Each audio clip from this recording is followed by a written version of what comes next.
시편 117편 읽겠습니다.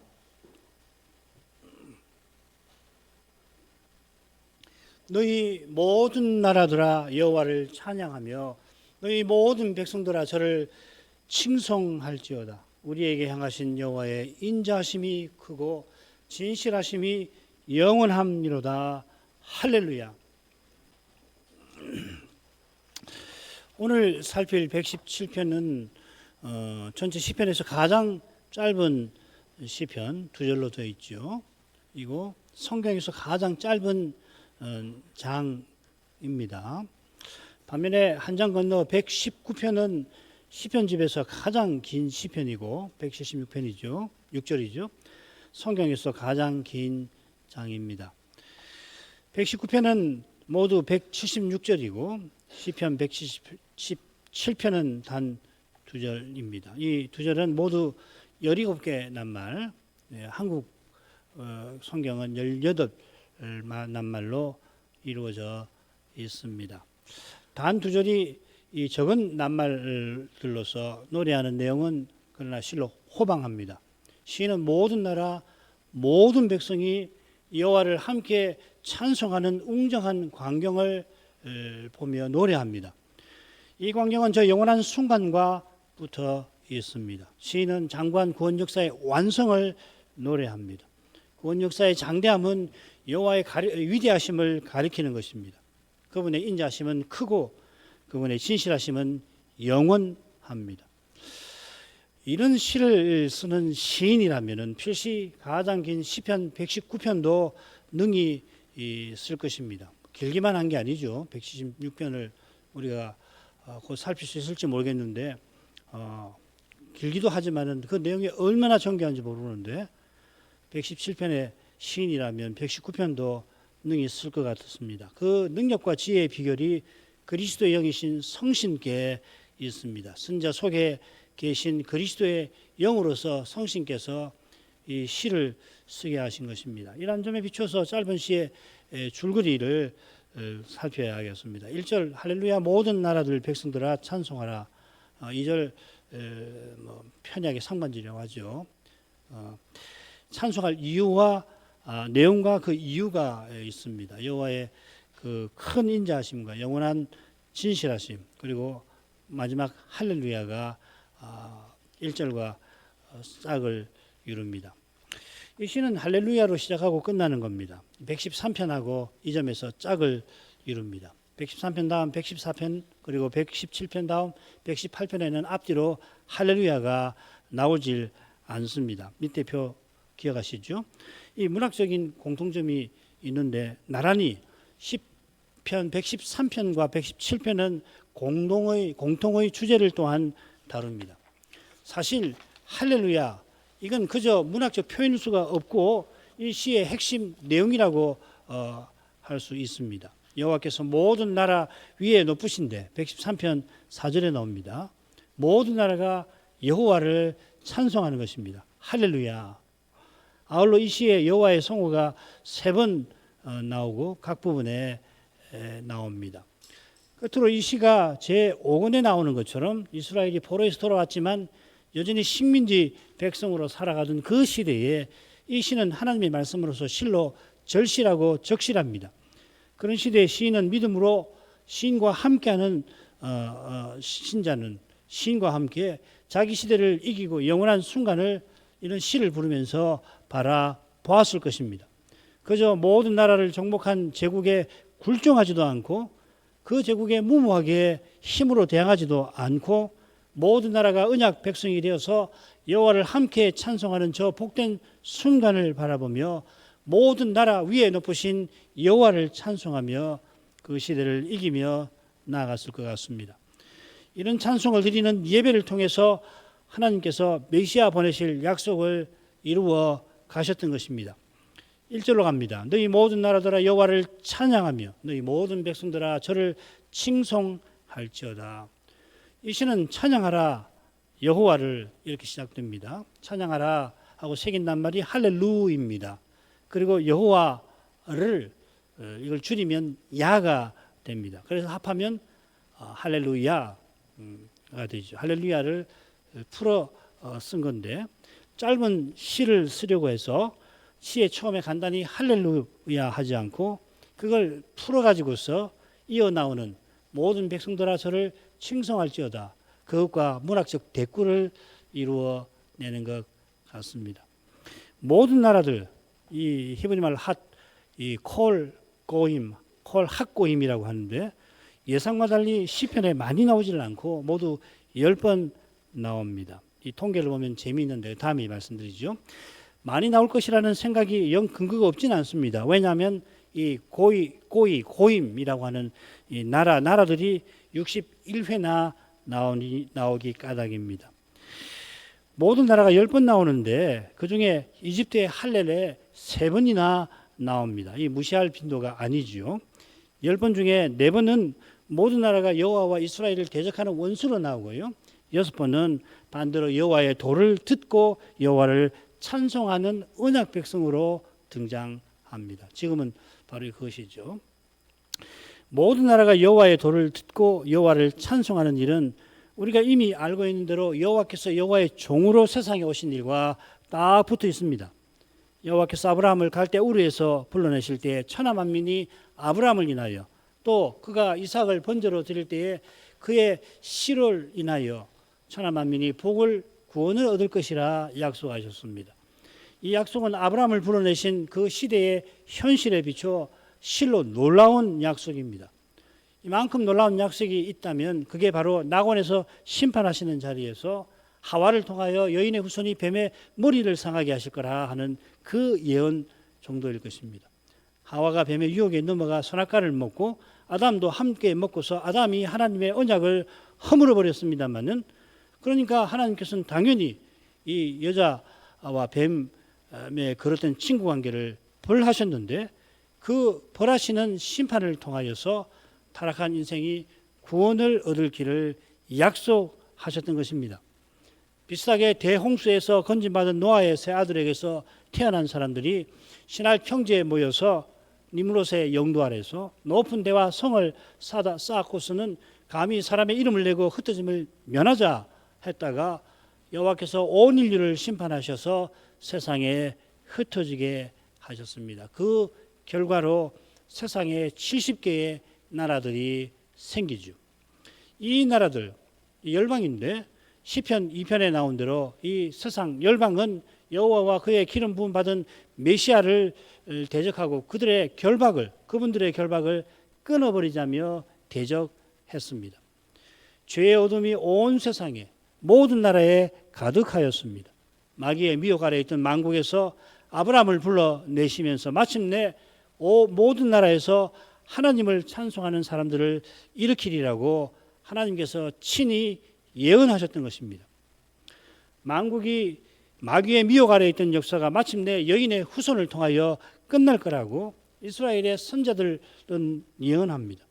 그 역사의 끝에 모든 나라가 여호와 하나님과 전쟁을 벌이고 여호와께서 그들과 전쟁을 벌이시고 그 결과 놀랍게도 그들을 심판하시는데 동시에 모든 나라가 여호와를 찬송하는 일이 있게 될 것이라 하였습니다. 아모스 선지자 예를 한번 들어보죠. 기억이 나시겠습니다만 모두 9장으로 되어 있는데 처음과 끝에 보면은 여호와 하나님께서 열국을 심판하시는 내용이 나와요. 거기는 이스라엘, 유다도 포함이 됩니다. 1, 2장이 대표적이죠. 그죠? 서너 가지 죄를 열거하시면서 심판할 거다. 이스라엘도 유다도 마찬가지다. 그리고 같은 내용이 9장에 반복이 됩니다. 9장 거의 대부분이 이 열국에 대한 심판의 내용이 나오는데 신기하게 끝에 12절에 내 이름으로 일컫는 만국이라고 하는 그런 놀라운 표현이 등장해서 이 하나님께서 구원하시는 신기한 역사를 예언하고 있는 것입니다. 중간에는 이스라엘의 그 부자들에 대한 비판과 심판에 대한 내용이죠. 말씀드린 대로 아모스 처음과 끝에 열국만 아니라 이스라엘과 유다도 심판을 받을 건데 1, 2장에는 6나라들이 유다와 이스라엘과 더불어 열거가 되어 있습니다. 그런데 아모스의 마지막 말씀은 실로 놀랍습니다. 죄다 그런 내용이거든요. 읽겠습니다. 9장 11, 12절 그날에 내가 다윗에 무너진 천막을 일으키고 그 틈을 막으며 그 퇴락한 것을 일으켜서 예적과 같이 세우고 저희로 에돔의 남은 자와 내 이름으로 일컫는 만국을 기업으로 얻게 하리라. 이는 이를 행하시는 여호와의 말씀이니라. 여호와 하나님은 유다도 이스라엘도 심판하십니다마는 다른 나라들과 달리 여호와께서 그들을 온전히 멸하지는 아니하신다 하셨습니다. 아모스 9장 8절이죠. 보라 주 여호와 내가 범죄한 나라에 주목하여 지면에서 멸하리라. 그러나 야곱의 집은 온전히 멸하지는 아니하리라. 이는 여호와의 말씀이니라. 왜 온전히 멸하지 아니하시는가? 그 이유는 자기 백성만 구원하시는 데서 끝나질 않습니다. 여호와께서 야곱의 집을 아주 멸하지 아니하시는 목적은 결국 내 이름으로 일컫는 만국에 있는 것입니다. 만국이 여호와의 것이 될 것입니다. 여호와의 것이 되어서 만국은 여호와를 이름을 부를 것입니다. 그 광경이 계시록에 생생하게 기록이 되어 있습니다. 계시록 7장 9절 10절입니다. 이 일 위에 내가 보니 각 나라와 족속과 백성과 방언에서 아무라도 능히 셀 수 없는 큰 무리가 흰옷을 입고 손에 종려가지를 들고 보좌 앞과 어린 양 앞에 서서 큰 소리로 외쳐 가로되 구원하심이 보좌에 앉으신 우리 하나님과 어린 양에게 있도다 하니. 7장인데요. 바다에서 올라온 짐승, 이 적그리스도의 표상이라고 할 수 있는 그 바다에서 올라온 짐승이 성도들과 싸워 이기게 되고, 그 다음에 각 족속과 백성과 나라와 방언과 나라를 다스리는 권세를 이 적그리스도가 받고서 백성과 족속과 방언과 나라 중에서 사람들이 짐승에게 순교당한 두 선자의 시신을 무덤에 장사하지 못하게 할 만큼 악하게 될 거라 하시죠. 이게 계시록 13장 내용이지 않습니까? 이게 종말에 이르러서 이런 무서운 일이 있는데, 하나님께서 어린 양의 죽음과 부활을 통해서 나라와 족속과 백성과 방언 중에서 아무도 살 수 없는 큰 무리를 일으키셔서 그들들을 영원히 하나님과 어린 양을 찬송하게 하겠다 하셨습니다. 지금 이 순간에도 그리스도는 이 영광의 목표를 향해서 우리를 이끌고 계십니다. 모든 민족에게 이 날에도 복음이 전파되게 하십니다. 유독 그리스도를 미워하고 적대적이던 유대인들이 지금 대거 주께로 돌아오고 있습니다. 주께서 이 위대한 일들을 행하시는 까닭에 마귀는 발악하면서 이 위대한 일을 끝까지 방해하려고 하는 것입니다. 당장에는 마귀가 쏟아내는 강물이 온 세상을 삼키고 있고 여자 곧 교회를 떠내려 가게 하려 합니다만, 하나님께서 속히 마귀를 우리 발 아래서 상하게 하실 것입니다. 그처럼 온 세상에서 그리스도의 몸이 머리신 그리스도께로 이 순간에도 자라가게 하십니다. 우리 눈에는 보이진 않죠. 시편 117편의 시인이 노래하며 예언한 모든 백성이 여호와를 칭송할 날은 이미 시작이 된 것입니다. 모든 백성 가운데서 그리스도께서 교회 중에서 하나님 아버지 하나님을 지금 찬송하고 계십니다. 이날에 주님이 그 신기한 일을 하시는 거죠. 하늘에 계신 그분께서 온 세상에 온 나라에 흩어져 있는 주님의 교회들 중에서 아버지를 찬송하시는 그 일을 이날에도 행하고 계시지 않습니까? 두 번째로 가겠습니다. 우리에게 행하신 여호와의 인자심이 크고 진실하심이 영원함이로다.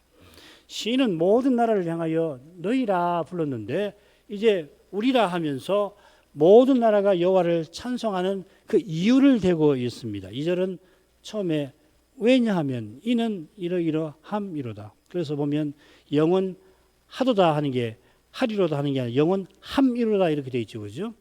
이건 요즘식으로 표현하면 이는 왜냐하면 진실하심 영원하기 때문이로다 이렇게 아마 최근에 나온 번역들은 그렇게 할 거예요. 영원함이로다 하는 말은 이유를 가리키는 거죠. 옛날에 우리나라 말은 이는 함이로다 이렇게 쓰는데 이제 요즘에는 영어가 들어와가지고서 웬만하면 왜냐하면 하기 때문이다 이렇게 다들 쓰니까 그렇게 설명을 굳이 해드렸습니다. 시인이 찬송하는 모든 나라와 함께 하나님을 고백하는 겁니다. 우리에게 향하신 시인은 먼저 여호와의 인자심이 크다고 고백합니다. 이 크다고 새긴 이 낱말이 시편에 4번 나오는데요.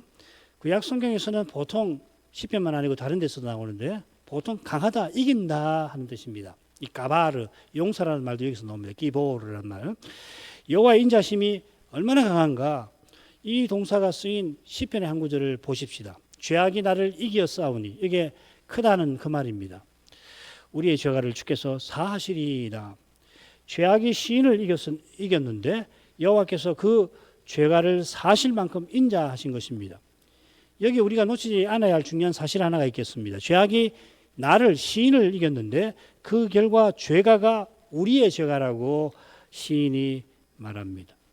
이는 시인이 자기를 백성의 대표라고 인식하고 있음을 잘 보여줍니다. 다니엘 선지자가 백성의 죄를 자기의 죄로 고백하며 용서를 구하듯이 시인은 자기가 죄에게 진 그 결과를 우리의 죄가라 부르는 것입니다. 아울러 죄가 시인을 이긴 것이나 그 결과를 우리의 죄가라고 부르는 데서 이 죄가 그저 개인의 죄가 아니고 이스라엘 전체의 죄라고 하는 것을 알 수 있습니다. 얼마나 강하면 이스라엘 전체를 얼마든지 굴복시키는 것입니다. 사실 마귀가 만국을 미혹할 수 있었던 그 힘이 인생의 죄에서 나오는 겁니다. 마귀 자체가 강한 거 아니에요. 사도가, 선지자가 마귀를 대적하라, 너희는 마귀를 대적하라 권했듯이 한 사람의 신자라도 성신 안에서 마귀의 미혹을 능히 물리칠 수가 있습니다. 이건 신자가 죄의 종살이에서 풀려난 것하고 붙어 있는 거죠. 모든 사람이 아담 안에서 죄인으로 나서 스스로는 평생 죄를 섬기다가, 그것도 적극적으로 섬기다가, 기꺼이 섬기다가 마침내 영원한 사망에 떨어지는데, 이제 그리스도를 참되게 믿는 자는 죄에 대하여 죽었고 하나님을 향하여 살아가는 것입니다. 이런 신자도, 이런 큰 능력을 발휘할 수 있는 신자도, 심지어 누구보다 신자다운 신자인 사도도 스스로는 죄의 포로가 될 수가 있는 겁니다. 죄는 여전히 그만큼 강력합니다. 안 믿는 사람에 대해서와는 좀 다르지만 주님 오시기 전에 언약의 나라가 망하게 할 만큼 죄는 강력하였습니다. 그런 죄도 우리 하나님은 능히 이기십니다. 이것이 바로 여호와의 인자하심입니다. 이 인자하심 덕분에 이스라엘이 배도하여 망했지만 아주 망하지 아니한 것입니다. 이스라엘이 아주 망하지 아니한 것은 여호와께서 장차 여호와의 종으로 세상에 오시는 바로 그 사실에 근거하는 것입니다. 달리는 이스라엘이 다른 모든 나라와 마찬가지로 아주 망하지 않을 수 없는 겁니다. 사실 다른 나라와 모든 나라와 마찬가지로 망하고 마는 정도가 아니었습니다. 여호와께서 여호와의 종으로 세상에 오신 때에 자기 백성이 영접지 아니하였다 하였습니다. 이 요한복음 1장 11절에 자기 백성이라고 새겼습니다마는 원문은 자기 것이라고 되어 있습니다. 여호와께서 이스라엘을 자기 것으로 삼으셨습니다. 여호와께서 이스라엘을 내 것이라, 만왕의 왕께서 자기의 특별한 목적을 위해서 이스라엘을 구별해서 특별한 소유로 삼아 주셨습니다마는 이스라엘은 여호와를 우리 하나님이라 환영하지 아니하였습니다. 이스라엘이 여호와의 특별한 소유가 될 만큼 그렇게 해서 그들에게 거룩한 사명을 주신 게 아니지요. 오직 거룩한 사랑으로 그들을 세상 제국에서 종살이하던 데서 건져주실 뿐만 아니라 이제 만왕의 왕을 섬기되 그분의 거룩하신 일에 쓰임을 받게 하셨던 겁니다. 놀랍게도 그 여호와께서 세상에, 특별히 자기 땅에 오셨는데 자기 것 삼으신 이스라엘은 이 여호와의 종을 미워하고 죽이려 했습니다. 누구보다 이스라엘의 선생 노릇하던 바리새인들이 그 일에 앞장섰습니다. 주님도 세례 요한도 그들을 독사의 자식이라 불렀습니다. 그들이 아브라함의 자손이라고 자랑하니까 조상 아브라함을 본받아서 메시아를 간절히 바라야 했습니다마는 그런 그들에게 주님은 너희는 너희 아비 마귀에게서 났으니 너희 아비의 욕심을 너희도 행하고자 하는구나 하시며 그들의 정체, 마귀의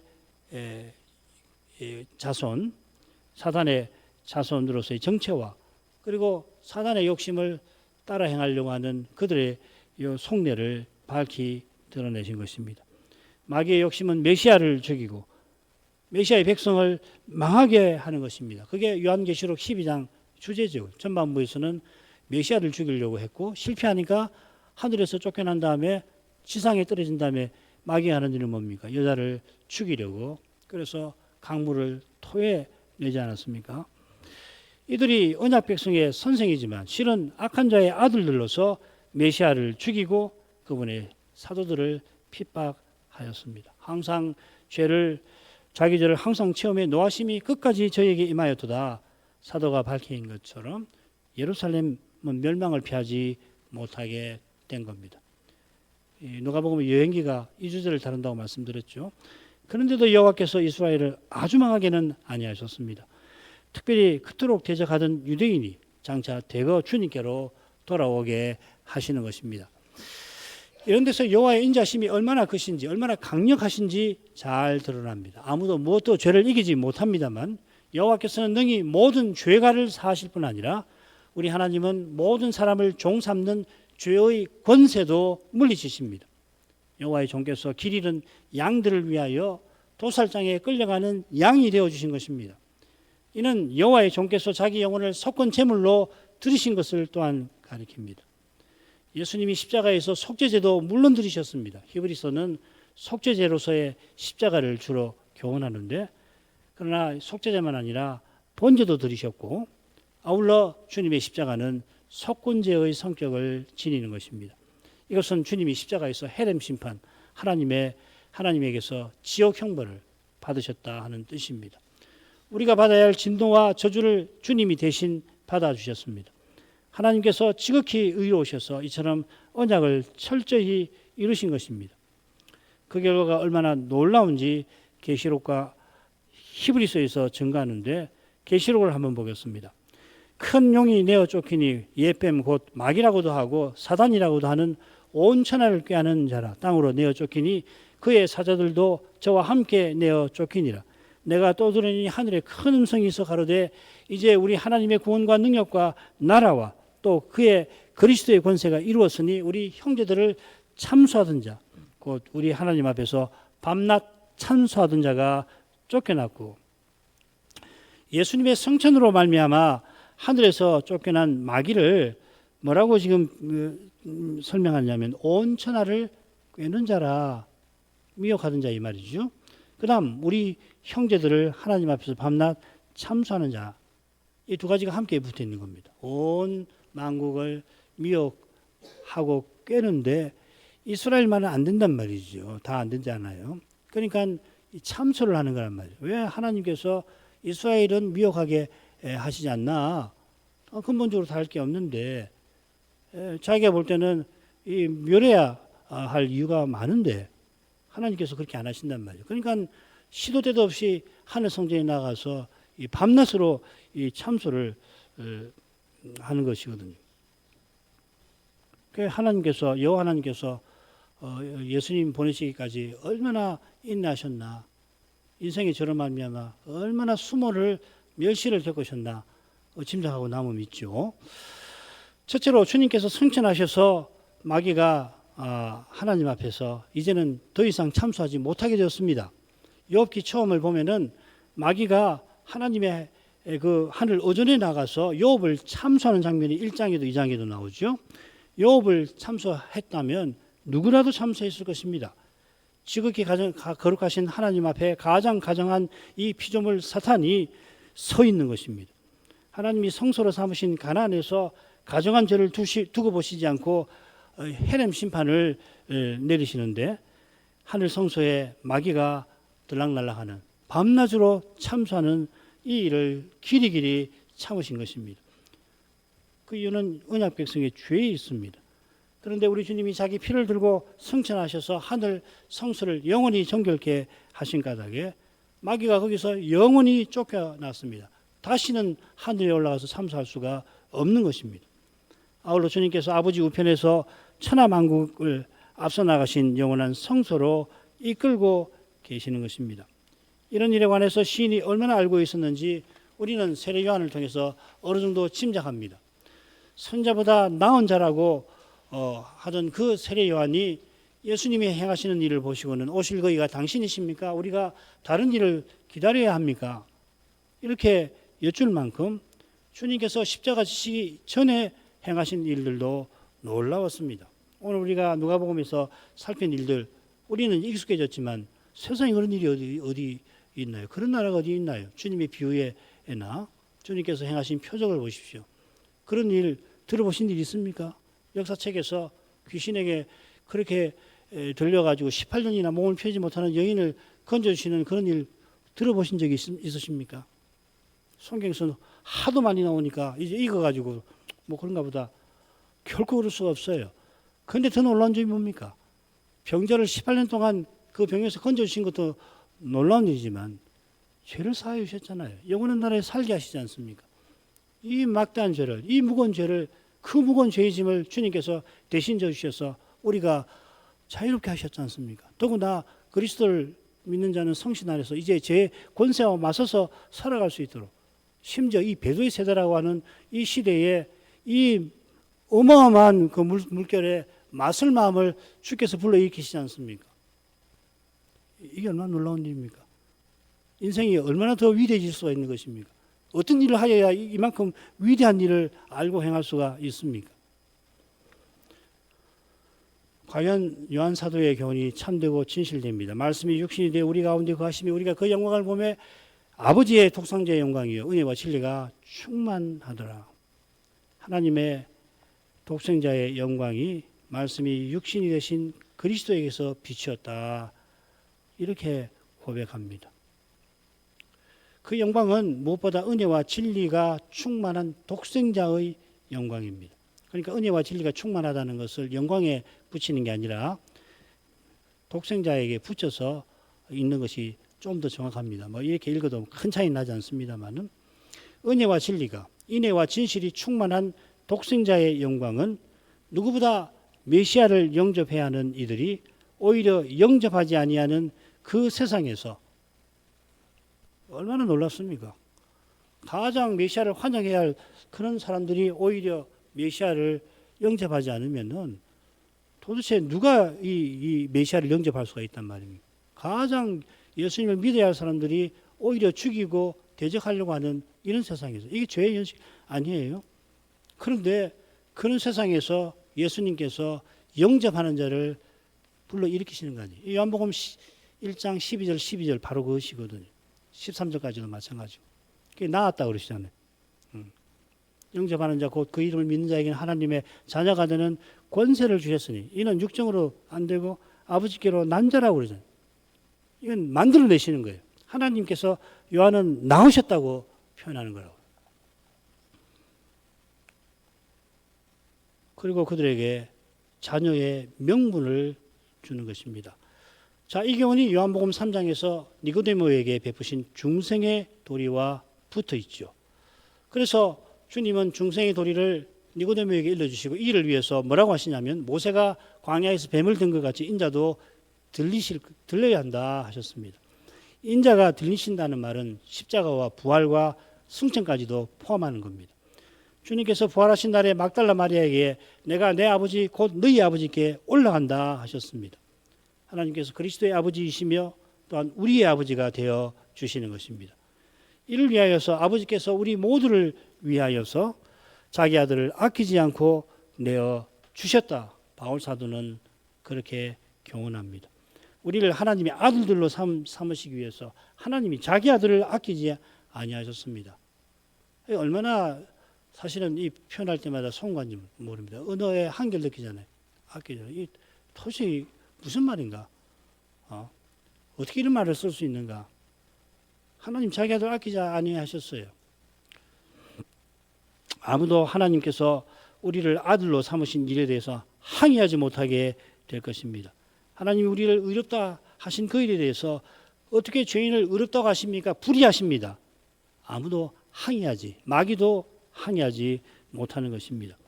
이는 그리스도께서 영원한 온전한 제사를 영원히 단번에 드리신 까닭입니다. 온전한 제사를 드리신 까닭에 아무도 우리를 정죄하지 못합니다. 영원히 드리신 까닭에 우리가 영원히 하나님께 향하여 나아가게 될 것입니다. 히브리서 10장 14절이 그것입니다. 저가 한 제물로 거룩하게 한 자들, 거룩하게 하게 된 자들이란 말이 뭡니까? 하나님을 가까이 하는 자, 제사장 삼으신 자들이 아닙니까? 그들을 영원히 온전케 하셨느니라. 영원히 제사장답게 하나님을 향하게 하신다. 우리를 영원히 그 말이 그 다음 나오죠. 우리가 주님 안에서 영원히 제사장되게 하셨다는 것입니다. 그처럼 우리가 하나님의 아들들이니 하나님 나라를 상속받아서 그 나라를 다스리면서 영원하신 그분께로 영원히 다가가게 하실 것입니다. 이걸 가리켜서 왕 같은 제사장이라고 부르는 것입니다. 성자께서 성신 안에서 성부를 향하시듯이, 이게 요한복음 1장 1절 말씀이 하나님을 향하여 계시니라, 아버지의 품속에 계시는 아들이라는 표현이 그것이죠. 우리도 그 그리스도 안에서 하나님 아버지를 영원히 향하게 하실 것입니다. 장차 모든 백성이 하나님을 찬송할 때 하나님의 진실하심이 영원함이로다 할 것입니다. 지금도 주님의 교회가 하나님을 찬송하는 것은 부활하신 그리스도가 서원대로 교회 중에서 아버지를 찬송하시는 사역 위에 근거하는 것입니다. 아무리 찬송을 아름답게 하고 찬송 연습을 지금보다 100배, 1000배, 만배를 하고 찬양들을 결성해서 부른다 하더라도 그 찬송이 하나님께 저절로 찬송이 되지 않습니다. 찬송되는 근거는 그리스도가 우리 중에서 찬송하시는 거기 유일하게 그것 때문에, 기도도 마찬가지죠. 하나님이 기도를 우리 기도를 왜 들으십니까? 그리스도 안에서 들으시는 거거든요. 이게 소위 말하는 기독론이라고 하는 것이고 중보론이라고 하는 겁니다. 이게 기독교입니다. 우리 종교는 철저히 기독교입니다. 이 그리스도를 떠난 이 신앙이라는 건 존재할 수가 없는, 하나님도 그리스도를 통하시고 우리도 그리스도를 통해서 하나님께, 그래서 마찬가지로 주님은 항상 사셔서 우리를 위하여 간구하십니다. 우리 중에 찬송하신다는 것은 우리를 위해서 간구하신다는 것하고 붙어 있죠. 완전히 똑같지는 않지만 그분은 영원히 멜기세덱 반차를 줬는 대제사장으로 계십니다. 시편 117편이 할렐루야로 끝나는데 이 할렐루야는 여호와의 종이 되신 여호와께 지극히 합당한 찬송입니다. 우리 예수님은 우리 구주님이시고 또 우리 하나님이십니다.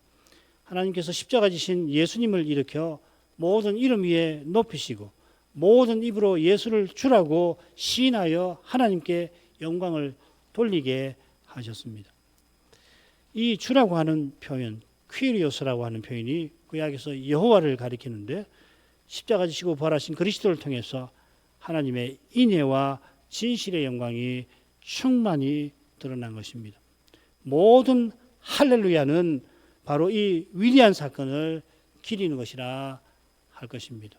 구약도 신약도 그처럼 오실 메시아를 바라는 믿음이 시인과 함께하는 백성에게 있어서 포로에서 돌아왔지만 여전히 인간 제국의 식민지 백성으로서 고달프고 비참한 삶을, 밝은 미래를 찾기 힘든 그 팍팍한 현실을 견딜 뿐만 아니라 영광의 소망 가운데에서 죄와 죽음의 현실을 마주하며 영원한 제국을 향하여 나아갈 수 있었습니다.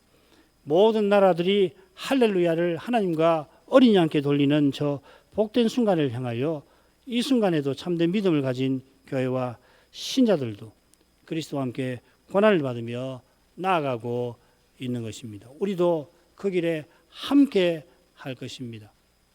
이만큼 하죠.